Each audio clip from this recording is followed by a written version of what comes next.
A lot of people don't understand why Malachi took us through so many different religions and schools of thought. Just for him to say, at the end of the doctrine, that all of it comes from Egypt.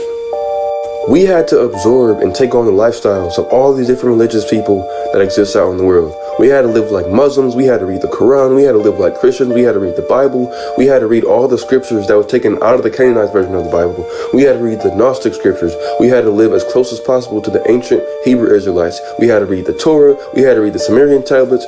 We had to do all these different schools of thought and all these different religious lifestyles just for Malachi to say at the end of the day and at the end of the doctrine that it all came from Egypt.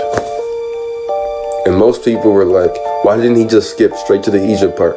What was the point of him going through all those different religions just for him to tell us the truth at the end if he knew the truth all along?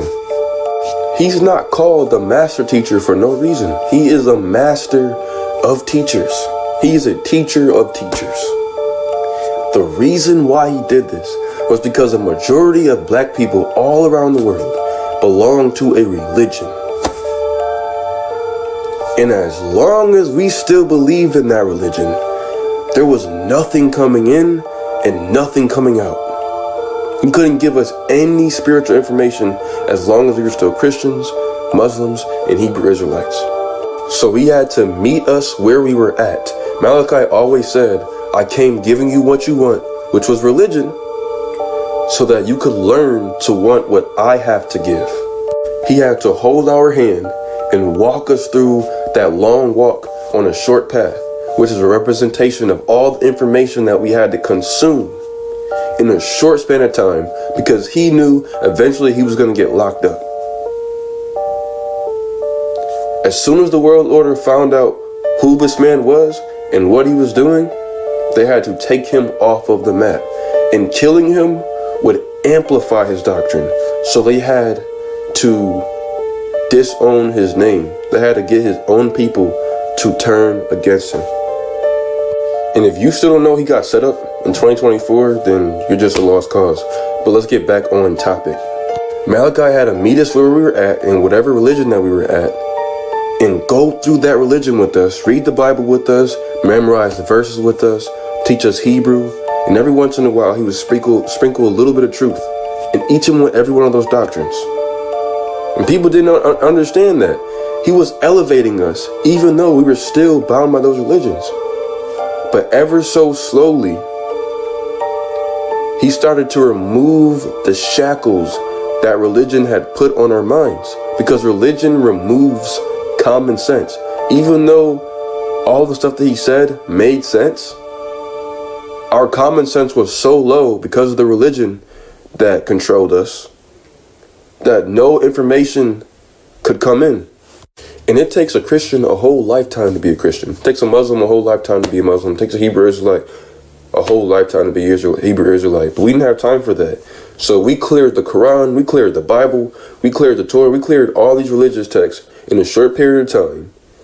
And we fully comprehended everything that those scriptures wanted us to know. And we moved on to the next doctrine. We use each and every one of those religions as stepping stones, bringing us closer to the original teachings, which were the teachings of Kemet.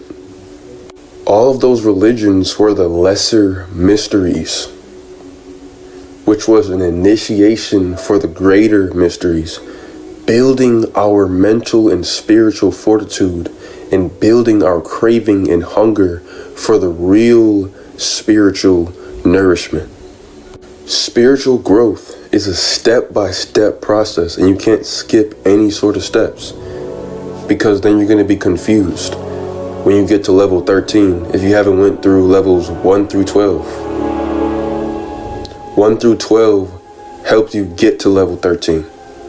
And after we went through all those different schools of thought and looked at life from different angles and different perspectives, we were eventually building our awareness around the circle, turning ourselves into circumologists. We started to get out of the realm of duality and penetrate the realm of oneness. That's what Malachi was showing us how to do. Because on this side of the intellect, or on this side of the mirror, your subconscious governs your mind. It rules your life. You may not notice it, but it does. And your subconscious doesn't know the difference between good, bad, right, wrong, left or right, positive, negative. All it knows is what you focus on. And what you focus on is what your subconscious manifests. So at first we had to focus on duality. And once we graduated and mastered the degree of duality, we were then ready to move on to oneness. The pendulum swings from left to right, positive to negative, from high to low. But if you vibrate above the pendulum doesn't affect you. That is supreme balance. In graduating all of Malachi's schools of thought, or degrees of spiritual knowledge that he taught us, made us the most wisest people on the planet. Tell you about when your skin was once green. You